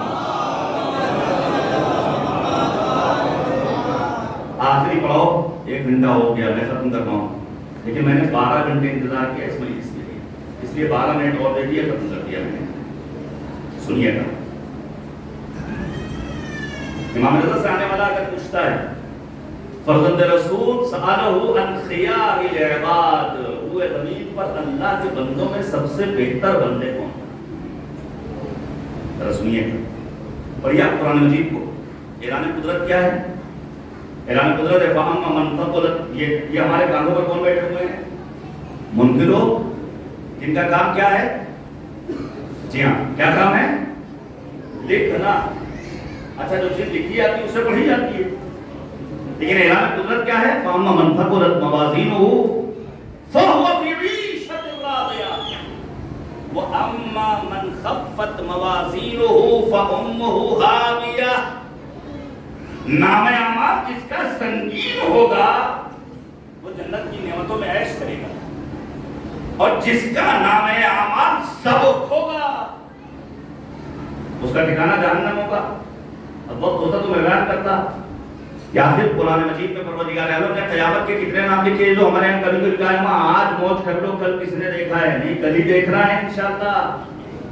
70 نام ہیں قیامت کے قرآن مجید میں جو آئے ناصر مکارم شیرازی نے لکھے ہیں، انہی ناموں میں ایک نام یوم التناد، جس دن ندا دی جائے گی، کبھی مومن کافر سے گفتگو کرے گا، کبھی جنتی جہنمی کو خطاب کرے گا۔ مثلا ما سلککم فی سقر، بھیا یہ بتاؤ تم جہنم میں گئے تو؟ اس کا جواب کیا ہوگا؟ قالوا لم نک من المصلین، ہمارا پہلا گناہ یہ تھا کہ ہم نمازیں نہیں پڑھتے۔ مقصد شبیر 5 وقت کہتا ہے کہ چل، کاروبار زندگی ہر روز کہہ دیتا ہے کہ کل، کھو گئے آخر رضا، ہم خواہشوں کی بھیڑ میں مسجدیں کہتی رہیں حیا علی خیر العمل۔ دوسرا جواب کیا ہوگا؟ کنا نخوض مع الخائضین۔ اب یہ علماء کرام تشریف فرمائیں جو سارے میرے سینئر ہیں، میرے بہت محترم اور بزرگ ہیں، یہ بہتر بتائیں کہ خائضین فائزین کے وزن پر ہے، اور خائضین فائزین کے اپوزٹ میں استعمال ہوتا ہے۔ خوف زوات سے ہے، فوز سے ہے، خوف اور خائزین کا مطلب ہے پستینت، فائزین کا مطلب ہے اعلیٰ ظرف۔ یاد رکھیے گا پستین فائل والے کبھی بھی اعلیٰ ظرف نہیں ہو سکتے۔ اب یہ ہمارے ملک کے حکمرانوں کو سمجھنا چاہیے کہ انہیں پستینت لوگوں کو چننا ہے یا اعلیٰ ظرف ایرانی حکمرانوں کو چننا ہے؟ ہاں، جنہوں نے ہمیشہ رفاقت کے ساتھ دیا ہے۔ مجھے حیرت ہے واقعی میں، ایک ذمہ دار ہندوستانی ہونے کے ناطے اپنے ملک کے وزیر اعظم سے جو توقع تھی اس پر میں نے کھڑا نہیں پایا۔ مودی نے کوئی ایک ٹویٹ نہیں کیا رہبر انقلاب کی شہادت چھوڑیے، 168 بے گناہ بچے مارے گئے مینار شہر میں، کوئی ایک بیان؟ کہاں چلی گئی انسانیت؟ کیا امریکہ اور اسرائیل نواز کتنے زیادہ ہو گئے؟ عزیزان گرامی یاد رکھیے گا، اسی لیے کہا گیا ہمیشہ انسان کو اعلیٰ ظرف افراد کے ساتھ بیٹھنا چاہیے، پسندیدہ افراد کی میت کو نہیں چننا چاہیے۔ پھر ان کا جواب ہوگا ہم نے مسکینوں کو کھانا نہیں کھلایا، ہم یوم الدین یعنی روز آخرت کا انکار کرنے والے تھے۔ عزیزان گرامی، قیامت کے دن نام اعمال کی سنگینی کے بارے میں آئیے پروردگار سے پوچھا جائے، پروردگارا یہ تو نے تو لکھوایا ہے تو آخر پڑھا کیوں نہیں جا رہا ہے، دوڑ کیوں رہا ہے؟ آواز قدرت آئے گی، جاؤ میرے پیغمبر سے پوچھو یا رسول اللہ اگر نام اعمال کی سنگینی کا مسئلہ ہے تو آپ ہی بتا دیجئے ہمارا نام اعمال سنگین کیسے ہوگا؟ پیغمبر نے 2 چیزیں بتائی ہیں، گرا باندھ لیجئے گا۔ پیغمبر کہتے ہیں کہ اگر نام اعمال کو سنگین بنانا ہے تو پہلا عمل ہے محمد اور آل محمد کی عظمتوں پر آواز بلند نعرہ صلوات دے۔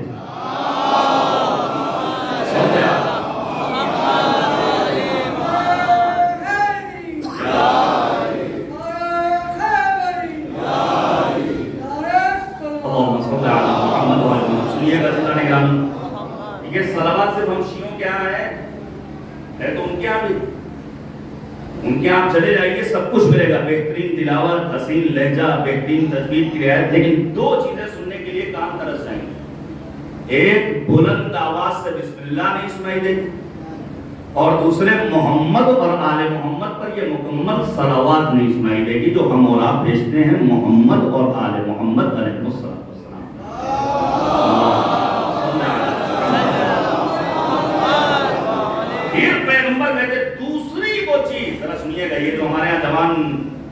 پہلی بات تو یہ ہے کہ ہمارے بزرگوں کو شادی وادی کے مسئلے میں بہت احتیاط سے کام لینا چاہیے. یہ میں بہت اس پہ بالکل پرانے خیالات والا ہوں.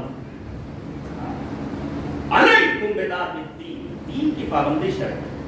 ٹھیک ہے، مذہب نے کہا ہے فلاں جگہ بھی شادی کر سکتے ہو، ان سے بھی کر سکتے ہو، لیکن ذرا سا سمجھنا چاہیے چونکہ یہ شادی کے بعد والی عمر ہوتی ہے جس سے ہم اور اصغر بھائی نکل چکے ہیں. زید مثلا بھی اس میں موجود ہے، اظہر بھائی نکل چکے ہیں.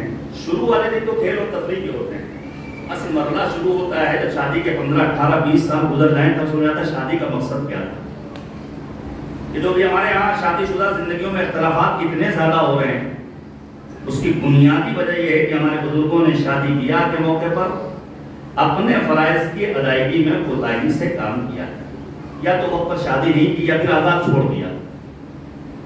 آزاد چھوڑنے کا مطلب حیرت ہوگی آپ کو، حضور ابھی نکاح نہیں ہوا ہے، لڑکے اور لڑکی آپس میں محرم نہیں ہوئے ہیں، لیکن بے حیائی کا عالم یہ ہے کہ صرف اور صرف منگنی کی رسم کے بعد ہونے والے دولہا دلہن جاتے ہیں شاپنگ مال خریداری کرنے کے لیے.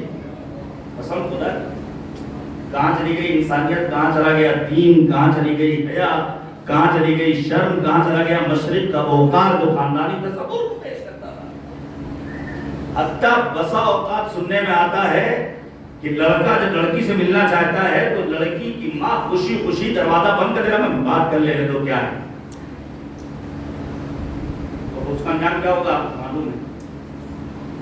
اس کا انجام کیا ہوگا آپ کو معلوم ہے. پیغمبر فرماتے ہیں کہ اگر نام اعمال کو سنگین بنانا ہے تو دوسری چیز ہے اپنے اخلاق کو اچھا بنانا.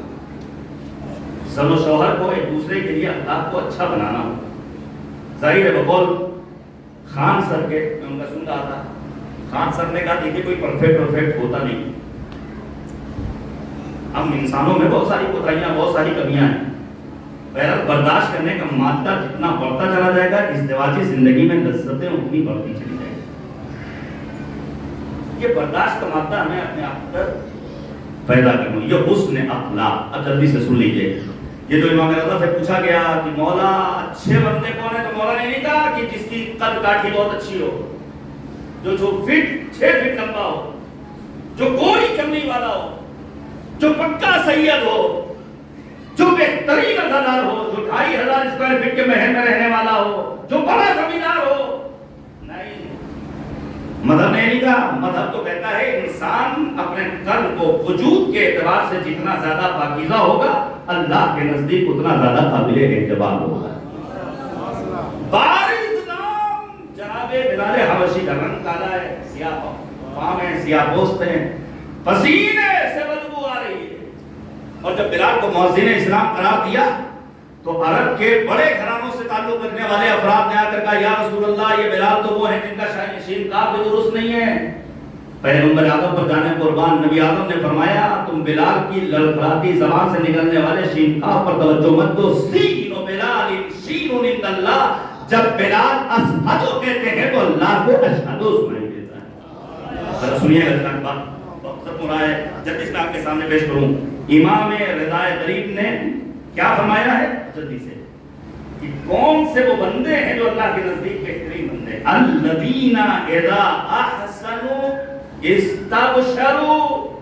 پہلی صفت یہ ہے کہ جب کوئی نیکی کرتے ہیں تو خوشی محسوس کرتے ہیں. نماز پڑھتے ہیں تو خوش ہوتے ہیں، روزہ رکھتے ہیں تو خوش ہوتے ہیں، حج کرتے ہیں تو خوش ہوتے ہیں، با جماعت نماز پڑھتے ہیں تو خوش ہوتے ہیں، ایک عالم دین کا احترام کرتے ہیں تو خوش ہوتے ہیں، دین کی پابندی کرتے ہیں. حتیٰ پیغمبر خاتم سوچئے جنگوں میں سختیاں برداشت کر کے آتے تھے، پھر بلال کو متوجہ کرتے تھے، بلال وقت اذان آن پہنچا، ارحنا اے بلال اذان کہو تاکہ میں نماز پڑھوں اور فرحت محسوس کر سکوں، مجھے خوشی محسوس ہو سکے. پہلی ہوتا ہے نا کبھی کبھی ہمارے یہاں کوئی بھی اچھا کام دل مطمئن نہیں ہوا. اللہ کا بہترین بندہ کون ہے؟ جو نیکی کرنے کے بعد خوشی محسوس. پھر مولا فرماتے ہیں اذا اساؤوا استغفروا. اللہ کا بہترین بندہ وہ ہے جو گناہ کرنے کے بعد خدا کی بارگاہ میں فوراً احساس ندامت کرتا ہے. آپ کو حیرت ہوگی، میں نے اپنے استاد بزرگوار سے عہدہ علم کم میں سنا تھا کہ ہمارے استاد محترم نے فرمایا جب بہت اہم پوائنٹ ہے جوانوں، سن لینا. جب ایک بندے مومن گناہ کرتا ہے تو پروردگار عالم 6 گھنٹوں کے لیے ملائکہ کو حکم دیتا ہے کہ اس کے گناہ کو اس کے نامہ اعمال میں مت لکھو، شاید یہ احساس ندامت کر کے توبہ کر لے اور میں اس کی توبہ کو قبول کرنے والا ہوں. اب یہ 6 گھنٹے کے بعد یہ اللہ سے ایک گناہ لکھواتا ہے اور جب تک زندہ رہے گا باب توبہ اس کے لیے کھلا ہوا ہے. بالکل اسی طرح جیسے حور کے لیے شاعر نے کہا عشق مولا میں میرا دل جب فنا ہو جائے گا، یا مدینہ یا نجف یا کربلا ہو جائے گا، دیکھ کر فوج عدو میں حور کو کہہ سکتا تھا کون، خاک ہو کر شامل خاک شفا ہو جائے گا.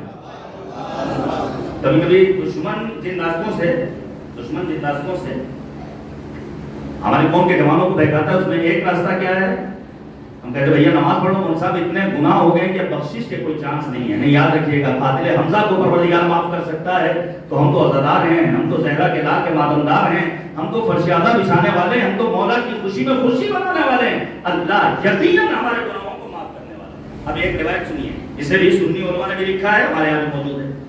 عبد الملک ابن مروان، جلدی سے سن لیجیے. حج کرنے گیا ہے، دوران حج اپنے کارندوں کو حکم دیتا ہے کہ جاؤ کسی صحابی پیغمبر کو تلاش کر کے لے کر آؤ. صحابی کسے کہتے ہیں؟ جس نے حالت ایمان میں پیغمبر کا دیدار کیا. کارندے نکلے، مسعی میں دیکھا، صفا اور مروہ کے درمیان مطاف میں دیکھا دوران طواف کوئی صحابی پیغمبر نظر نہیں آتا. واپس آئے، حضرت خلیفہ نبی کا کوئی صحابی نظر نہیں آ رہا ہے. عبد الملک ابن مروان اموی کہتا ہے جاؤ تابعی کو تلاش کر کے لے کر آؤ. لکھا ہے علماء نے ابو حازم تابعی کو تلاش کر کے لائے.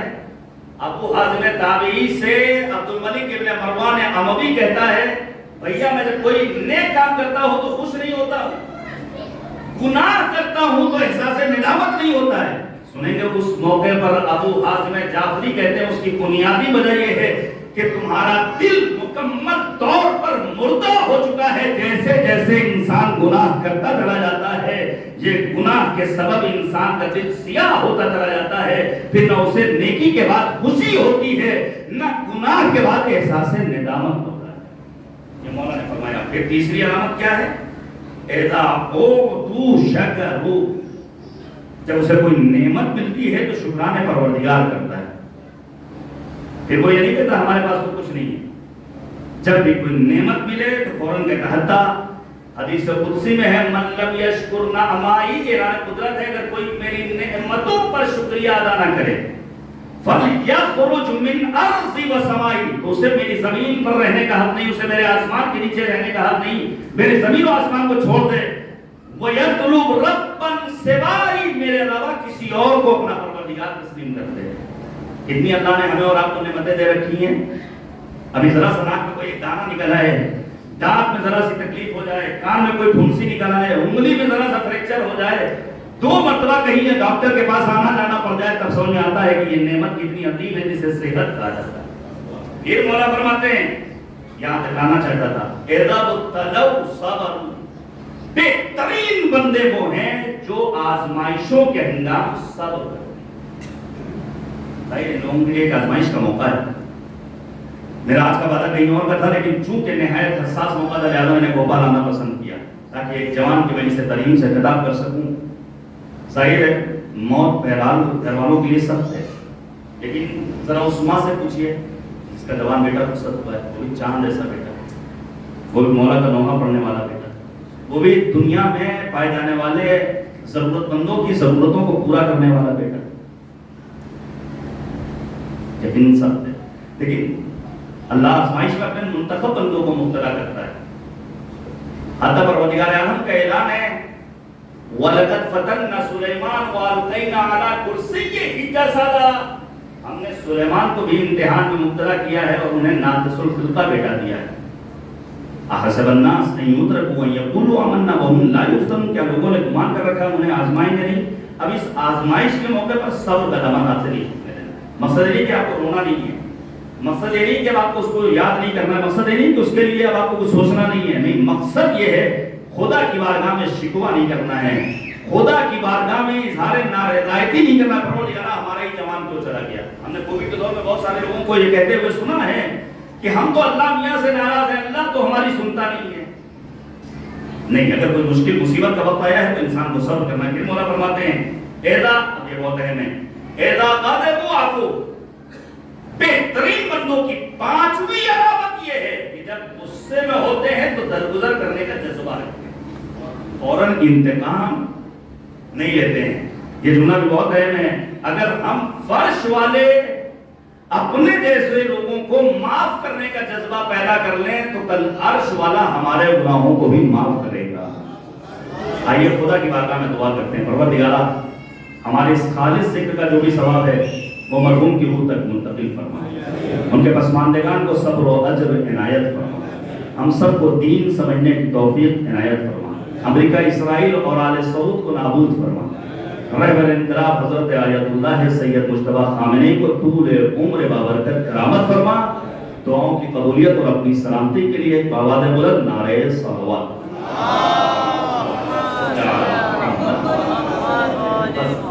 بہت زیادہ ہو گیا، معذرت چاہتا ہوں، لیکن چند جملے مسائل کی پیش کروں گا، بات کو ختم کر دوں گا. بہت سارے یہاں مرحوم کے ایسے اجزاء ہیں جنہوں نے دوسرے شہروں کا سفر کیا. یہ دنیا کا دستور ہے کہ جب ہمیں کوئی مصیبت کا وقت معلوم ہوتا ہے تو ہم اپنے اجزاء اور اقربا کے غم میں شریک ہونے کے لیے دور دراز کا سفر کرتے ہیں اور تعزیت پیش کرتے ہیں، تسلیت پیش کرتے ہیں. لیکن اس روح دلیل پر ایک گھرانہ ایسا ہے جس کے ساتھ مرنے کے بعد بھی انصاف نہیں ہوتا. اتنا بڑا وقت آ گیا تھا. آج کی اس بھاگتی ہوئی دنیا میں معززین موجود ہیں، علماء کرام موجود ہیں، جوان موجود ہیں، خواتین موجود ہیں، مائیں اور بہنیں موجود ہیں. ذرا سوچیے پیغمبر اکرم کے جنازے میں بہت زیادہ جو تعداد لکھی وہ 11 افراد نے شرکت کی، بانی اسلام. اور جوانے والوں نے نبی اعظم سے آ کر شکوہ کیا تھا، امیر المومنین سے شکوہ کیا تھا کہ علی مرتضیٰ نے پیغمبر کو دفن کرنے میں جلد بازی سے کام لیا. تو مولا نے فرمایا تھا کہ ذرا اپنے آپ سے پوچھو کہاں رہ گئے کہ میں نے اپنے فریضے کو ادا کیا ہے. اچھا، اس کے بعد کا جنازہ، تو جنازہ بھی کون سے سادات اکرام سے معذرت کے ساتھ یہ فطرے ادا کر رہا ہوں. نا حیرت الجسم باقیت العین، حتی بعض علماء نے لکھا ہے کہ شبہ ہڈی کے ڈھانچے کے سوا کچھ اور نہیں بچی تھی ملتے پیغمبر.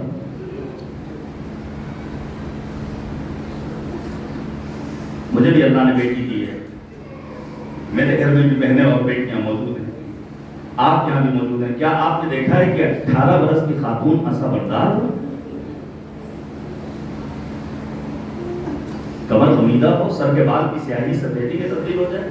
یہ مسلمانوں سے سوال ہے. کیا ہوا تھا کہ بعد رحلت پیغمبر خاتم 45 دن یا 75 دن یا 95 دن زندہ رہنے والی فاطمہ الزہرا کو دیوار کا ساتھ، جب تک زندہ رہی بنت پیغمبر ہاتھ پر تسبیح نہیں پڑھ پاتی، کروٹ نہیں لے پاتی. اچھا، اس کے بعد کا جنازہ امیر المومنین کا شب کی تاریکی میں اٹھایا گیا. امام حسن اور امام حسین نے جناب جبرائیل اور میکائیل کی مدد سے جنازے کو دفن کیا. اس کے بعد کا جنازہ تاریخ بشریت کا ایک لوتا جنازہ ہے جو گھر سے گیا بھی گھر واپس بھی آیا. امام حسن مجتبی کا جنازہ، حسین موجود تھے، عباس دلاور موجود. ہاں، فرق یہ ہے کہ جب گھر سے گیا ہے تو کفن سفید تھا، گھر واپس آیا ہے تو کفن خون آلود. اجرکم اللہ. خدا کوئی غم نہ دے سوائے ہمیں اہل بیت اکرام علیہ السلام. اس کے بعد کا جنازہ، وہ جنازہ بھی کیا جنازہ ہے، میں پیش کروں گا. ٹوٹے ہوئے دلوں کے لیے مرہم کا کام کرے گا یہ جملہ. وہ جنازہ بھی کیا جنازہ تھا. ٹھیک ہے پوسٹ مارٹم ہوا آپ کے بھائی کا، ٹھیک ہے آپ کو اذیت ہوئی، ٹھیک ہے آپ پریشان ہوئے، لیکن آپ نے حسب منشا دفن تو کر لیا. لیکن آئیے میدان کربلا، مظلوم کربلا کے بے سر لاشیں کے بارے میں امام عادل فرماتے ہیں ہمارا سلام مجد مظلوم حسین ابن علی پر، جن کے جنازے کو بعد شہادت گھوڑوں کی ٹاپوں سے اتنا فرمان کیا گیا کہ خود زینب نہ پہچان سکی. انتا بھی، کیا تم ہی بھیا حسین؟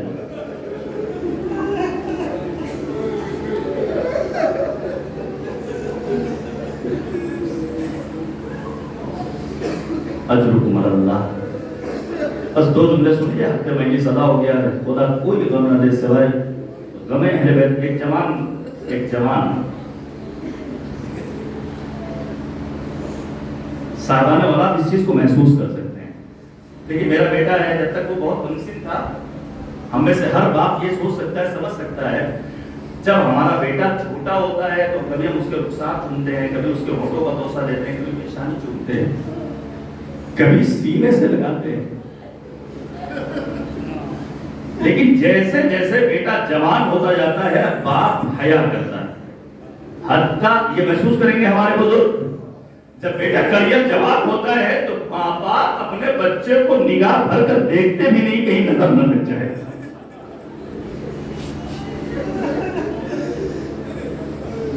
سلام ہو امام حسین کے جوانسار فرزند علی اکبر کا، جنہوں نے بابا سے اذن بقا چاہی اور جب میدان کارزار سے دوبارہ واپس آئے قتل علی العطش، بابا مجھے پیاس مارے ڈال رہی ہے. آپ نے کیا سنا؟ ہاتھ لسانک، لاؤ بیٹا اپنی زبان میرے منہ میں دے دو.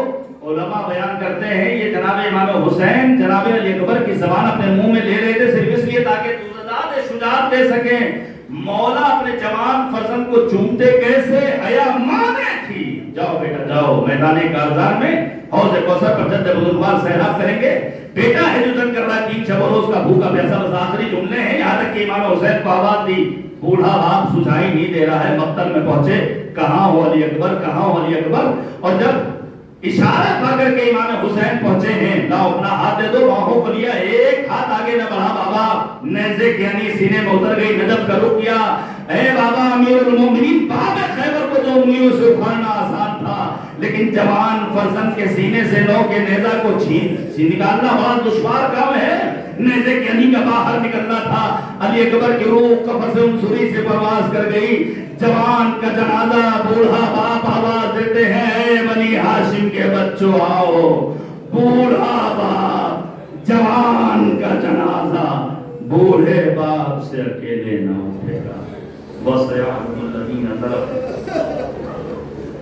أَيَّ مُنقَلَبٍ يَنقَلِبُونَ إِنَّا لِلَّهِ وَإِنَّا إِلَيْهِ رَاجِعُونَ. فرضاً بقضائه وتسليما لأمره إلهي لا معبود سواك إلهي بحق الزهراء وأبيها وبعلها وبنيها والسر المستودع فيها بعدد ما أحاط به. خدایا ہماری اس عبادت کو قبول فرما، ہماری ناچیز آنسوؤں کو رومال سیدہ میں جگہ کرامت فرما، ہمارے امام کے ظہور پر نور میں تعجیل فرما. معبود مرحوم جناب مرتضی حسن صاحب، اللہم انا لا نعلم منہ الا خیرا. خدایا ان کی مغفرت فرما، ان کے گناہوں کو معاف فرما. اے قریب پروردگار انہیں جوار سید الشہداء میں جگہ کرامت فرما. معبود ہم سب کی عاقبت بخیر فرما. اے قریب پروردگار دنیا بھر میں اس روح زمین پر جہاں بھی پیغمبر اور آل پیغمبر کے چاہنے والے ہیں، بالخصوص سرزمین فلسطین و غزہ، لبنان و یمن اور سیریا اور ایران کی حمایت اور نصرت فرما. ظالمین و غاصبین خصوصیت کے ساتھ امریکہ، اسرائیل اور آل سعود کو نابود فرما. اے قریب پروردگار پرچم اسلام کو سربلند فرما، پرچم شرک و کفر و نفاق کو سرنگو فرما. اے قریب پروردگار دشمنان دین مبین اسلام کو ذلیل و خوار فرما. ہم سب کو حج بیت اللہ اور عطوات عالیات کی زیارات سے مشرف. معبود واسطہ محمد اور آل محمد کا ہمارے مقدس مقامات کی حفاظت فرما. جو حاجی حج کرنے کے لیے گئے ہوئے ہیں، جو زائرین زیارت کے لیے گئے ہوئے، پروردگار ان کے سفر کو بخیر. اے کریم پروردگار ڈونالڈ ٹرمپ اور نتنیاہو جیسے خبوث لوگوں کو واصل جہنم. معبود واسطہ ہے محمد اور آل محمد علیہ السلام کا ہمارے اعمال کو اس لائق بنا دے کہ وقت ظہور ہم امام کے اعوان و انصار میں شمار ہو. ربنا تقبل منا انک انت السمیع العلیم. گزارش ہے کہ ایک مرتبہ مزید سورہ حمد اور 3 مرتبہ سورہ اخلاص پڑھ کر مرحوم جناب سید مرتضی حسن ابن جناب سید پرویز حسن صاحب کے روح پاک کو صاف کروانے.